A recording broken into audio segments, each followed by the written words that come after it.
नूतन सुंदर ओडिया वीडियो देखिया पाई सब्सक्राइब करंतु आम चैनल जानिबा कथा को एवं समस्त वीडियो नोटिफिकेशन पाइबा पाई ऑल नोटिफिकेशन बेल उपरे क्लिक करंतु। आजिर परिवर्तनशील जीवन शैली रे भूल खाद्यपेय जोगु थायराइड रोग बढ़ी चलीछि।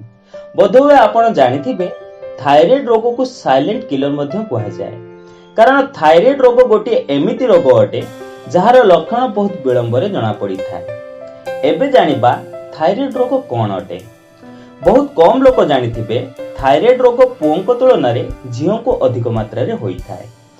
थायराइड ग्रंथि व्यक्ति बेकर श्वासनली उपरे दुईटी अलगा भाग रे बनी थाए। एबे जानिबा थायराइड रोग हेबा द्वारा कौन होई थाए। जदि कोनोसी व्यक्ति को थायराइड रोग होई जाए तेबे सही रोग कारणरू व्यक्ति को बहुत सब समस्यार सामना करने को पड़ी थाए, कारण थायराइड रोग हेबा द्वारा व्यक्ति शरीर रे थिबा रोग प्रतिरोधक क्षमता बहुत कम हो जाए, जेउ कारणरू व्यक्तिर शरीर दुर्बल हो जाए एवं व्यक्तिर शरीर रे बहु प्रकार रोग हेबाकु लागि थाए। आज आमे थायराइड रोग को शेष करिवार सबुठु सहज उपाय विषय रे आलोचना करिबा।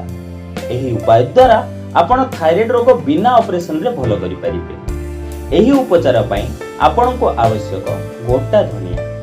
केवल गोटा धनिया सहायता रे आपण खूब सहज रे थायराइड रोग को शेष करि परिबे। एही उपचार को बनाया पाई 1 ग्लास पानी नियंतु। सेथिरे 2 चम्मच गोटा धनिया पकाई राति सारा भेदिबा को छाडी दियंतु।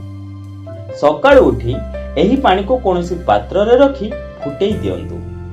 धनिया पानी को आपण सेते पर्यंत फुटांतु जेते पर्यंत पानी आधा ग्लास न होई जिवो।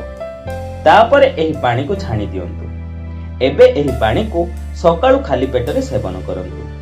एही उपाय को आपण केवल 15-20 दिन करिबा द्वारा आपण को थायराइड रोग मूलरु शेष होई जिवो। जदि वीडियोटी भलो लागे ताहले कमेंट करी निहाती जणातु एवं वीडियोटी को लाइक और निज प्रियजन मानक सह शेयर करबा को जमारी भी भूलंतु नाही। तेबे बंधुगण आज पाई एतिकी पुणी देखा हबक नूतन सुंदर अध्याय सह।